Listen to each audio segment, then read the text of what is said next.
going live.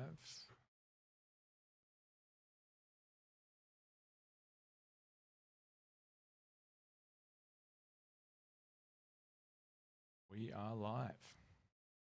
What's up, everybody? Welcome to Thursday, the 20th January, daily Q&A. Just checking that I've got my sound. We are live. And I got Richie the Rig here with me.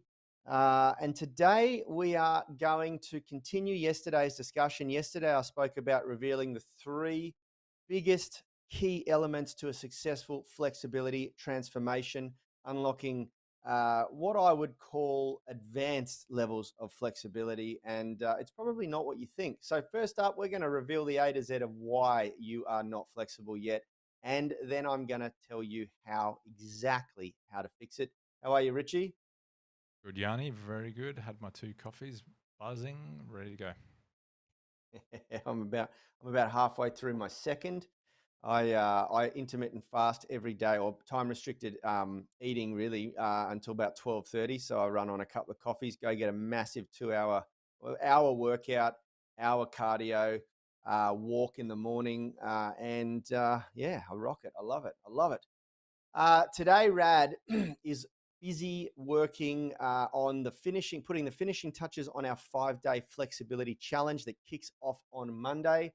I'm not sure if it is fully booked yet, but if you are interested in opening up getting a transformation in 5 days in a massive breakthrough in flexibility and strength, then you can let us know your interest in the comments of this video. And if you're on YouTube, smash that like button. I can't believe I'd forgotten to hit the like button myself.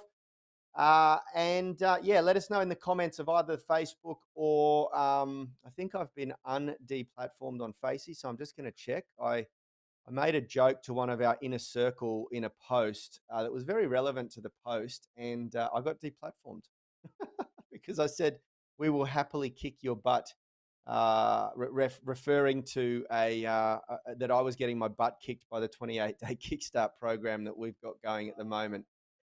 And they took that as bullying and hate speech and kicked me out of Facebook for 2 days.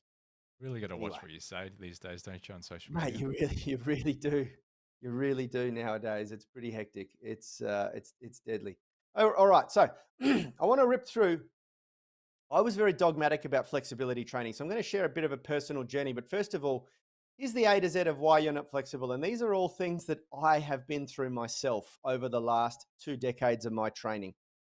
A, you think your training for flexibility will negatively impact your strength. That was a real big one for me. And that was a dogmatic belief I had formed over many, many years of strength training that held me back personally.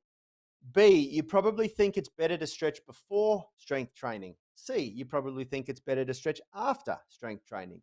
D, you probably think it's better to stretch on days you don't do strength training. E, you probably think that you don't need to stretch if you want to get strong. That was certainly me.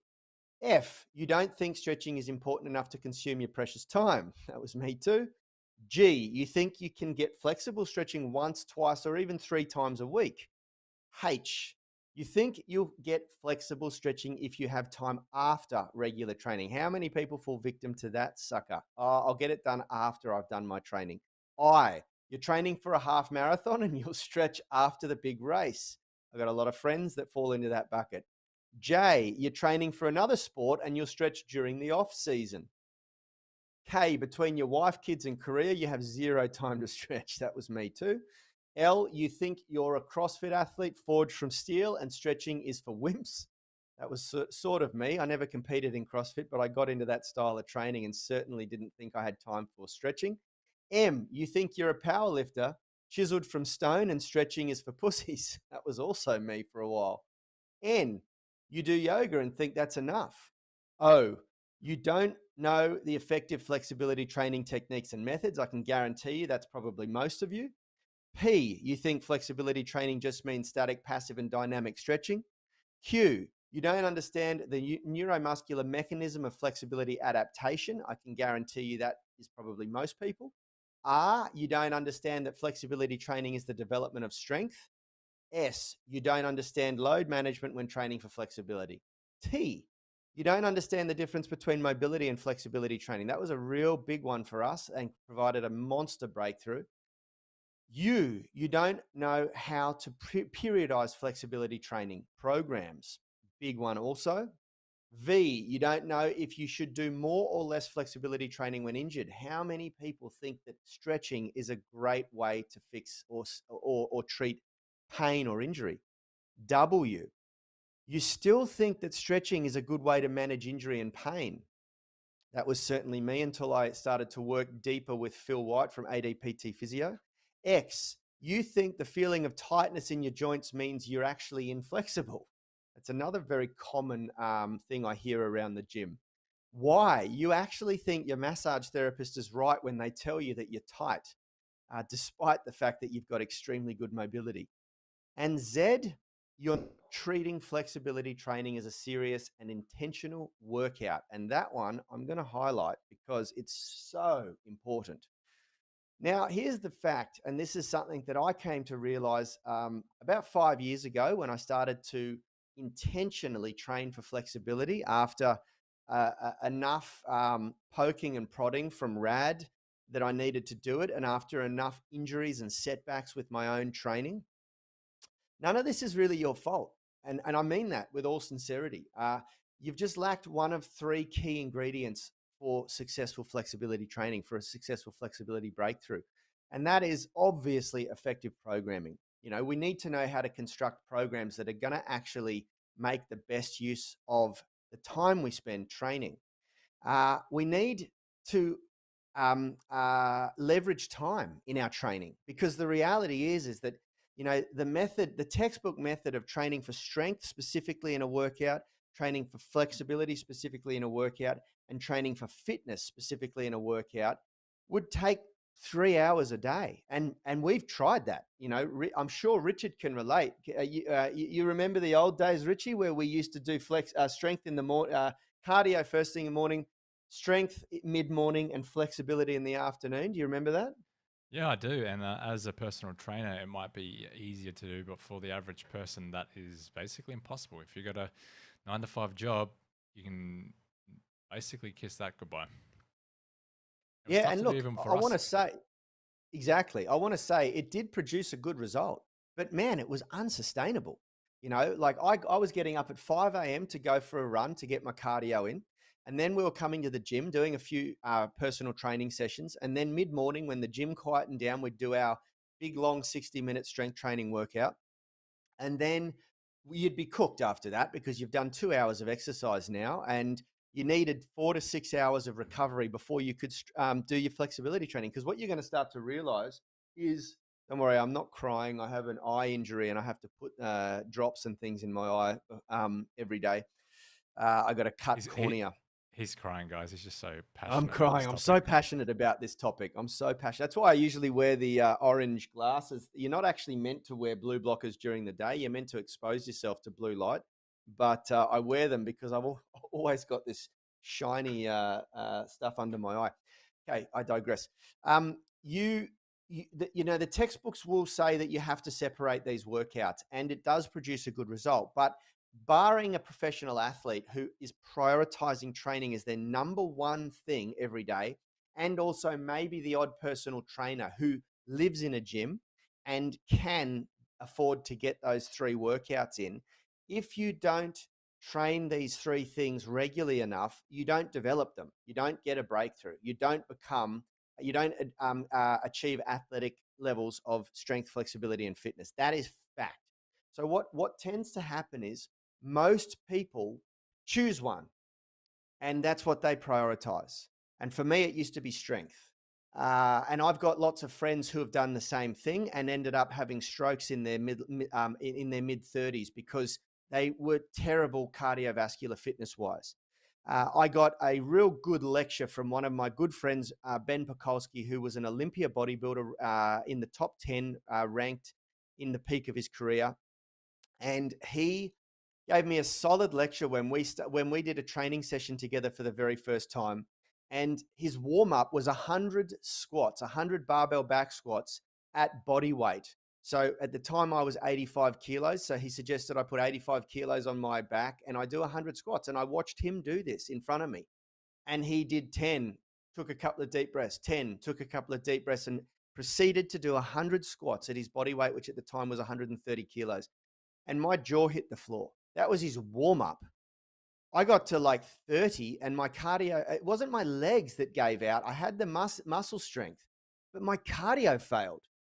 Have you guys ever done a squat challenge at Bodyweight and seen how many squats you can do? It's not your muscles usually, if you're at a moderately trained level, that give out. It's your cardiovascular fitness that gives out. And he said, Ben said, this is why I focus on cardiovascular fitness with my clients first, because if you don't achieve a high level of cardiovascular fitness, they just can't survive my workouts.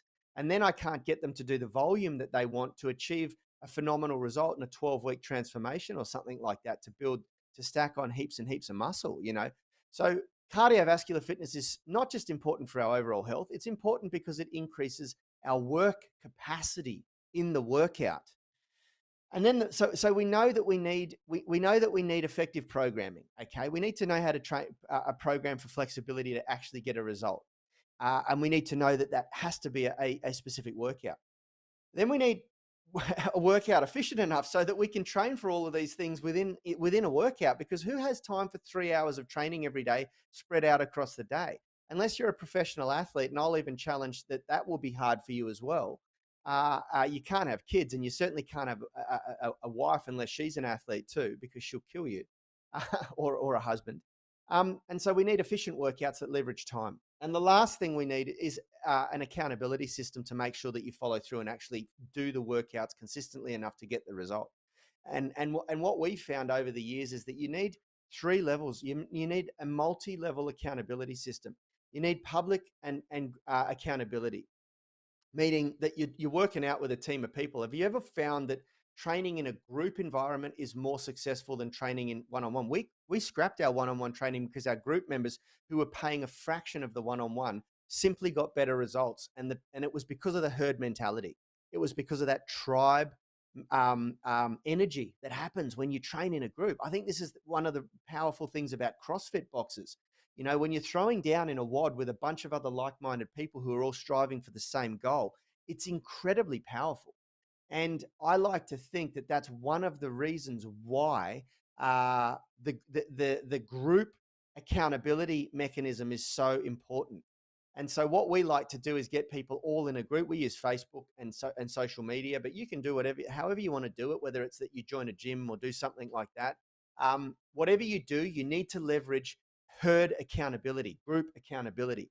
The second is we like to use what we call alumni accountability. So we mix in our alumni. We've got 3 levels of our programming. We've got our entry-level programming and our elite-level programming, which we call our athlete transformation. And we keep our athlete transformation alumni in the entry level, the guys that have done that program. We leave them in that group because they help the new guys. It's very, very powerful to have people who are not the experts, but who have walked the path prior, who can chime in and answer questions and give support along the way. And that is a really, really powerful second layer to our accountability system, which I urge you guys to do.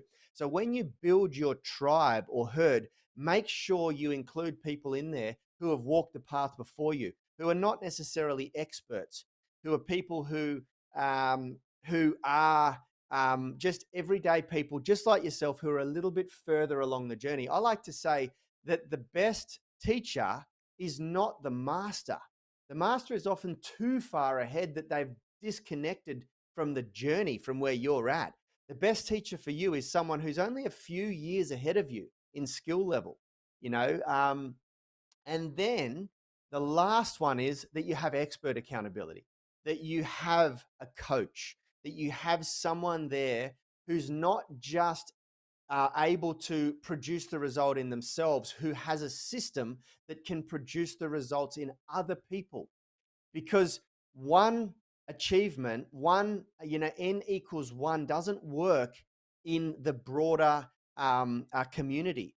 You know, it's like having someone who's achieved flexibility as a child doing gymnastics at adolescence they're often terrible flexibility coaches for adults because it's a very different path for an adult to achieve advanced levels of flexibility. And that's the difference between having a coach who really understands the science, if we go back through the A to Z of flexibility, who really has an understanding of the mechanism of flexibility. That's what I said as Q from the A to Z. You don't understand the neuromuscular mechanism of flexibility adaptation, because flexibility isn't about elongating muscles. It's an adaptation that occurs in the brain and central nervous system.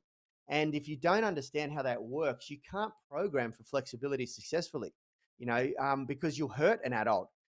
As a child, you could just push them through stretches and they bounce back and the body heals at such an alarming rate because it's producing a different level of a spectrum of hormones, and growth hormone especially. But as an adult, you're not producing growth hormone like that anymore. If you hurt yourself, it takes months and months and months to come back. Trust me, I know this from experience. I've just recently torn my hamstring stretching too hard. So these three things you guys need to understand. If you're not at the level of flexibility that you want to be at, it's likely not your fault. You're just missing one of these pieces of the puzzle. And I urge you to really look down and consider that. Effective programming, efficient workouts that leverage time, and a multi-level accountability system. Not just, you're accountable to a program that you've downloaded online. It's not going to work. You can have the best program in the world, but if you don't have a multi-tiered accountability system, the likelihood of achieving it doesn't really work. And we've all put that to practice. How many times have we, we have people in our group who have tried so many programs before us, and they come to us and just say, your program is the first thing that's really unlocked my flexibility. Why? Well, this is why. Because we've come at it from all these different angles. And it's super duper important. And if you don't believe me, go and look at our 186 5-star Google reviews about people who have unlocked results in our program that they've never done before. We come out at this with over 60 years of accumulated knowledge. It's not just a one-man show. It's not just one person who's produced a good result for themselves trying to teach that same system to someone else. We've got 5 expert coaches that include physiotherapists. We work with elite level bodybuilders. We work with powerlifters. We work with all these different people to pick their brain and come up with solutions. Now, listen, I've gone 5 minutes over time. We've got to jump into our coaching group for our 28-day Kickstarters to give them their daily coaching. I urge you guys, if you're interested, comment in the comments and we'll see if we can get you into our Monday 5-day flexibility challenge. It kicks off on Monday, which is, I think, 5 days away from now. We can only take a certain amount of people because we're capped. We do it through Zoom, and there's a cap on how many Zoom places there are, unless we got to upgrade our Zoom subscription. Debbie has just jumped in saying, "Hi guys, love your efficient programming." Cheers, Debbie. Yeah, look, it's a unique system. It's something that we've found is one of the key elements. It's no use having the best program in the world if you just can't get it done. Life changes constantly and you're constantly having to adapt and evolve. I know that firsthand. I've just had my kids coming in here. Often I've got to jump off these live streams to wipe a butt or something like that. I've got 3-year-old and a 6-year-old running around. I'm a single dad. And yeah, it's really, really important. Casey's just said, I'm interested. Casey, we're gonna shoot you a link. I might just give you an email to, you can email rad@unitygym.com directly, and he'll hit you up and make sure that you reserve a place. Anyone else that wants to reserve one of the last few places, make sure you get yourself in there. Otherwise, we'll see you tomorrow. We're going to continue this great discussion. It's really, really important that you guys you stand on the shoulders of giants. Don't try and reinvent the wheel. I know it's hard. We always want to do it, especially when we take pride in what we do. But you can stand on the shoulders of giants and learn from everyone else's mistakes. And that's what we're trying to help you with here. We'll see you tomorrow. Take care. Thanks, Richie. Have a great day, guys.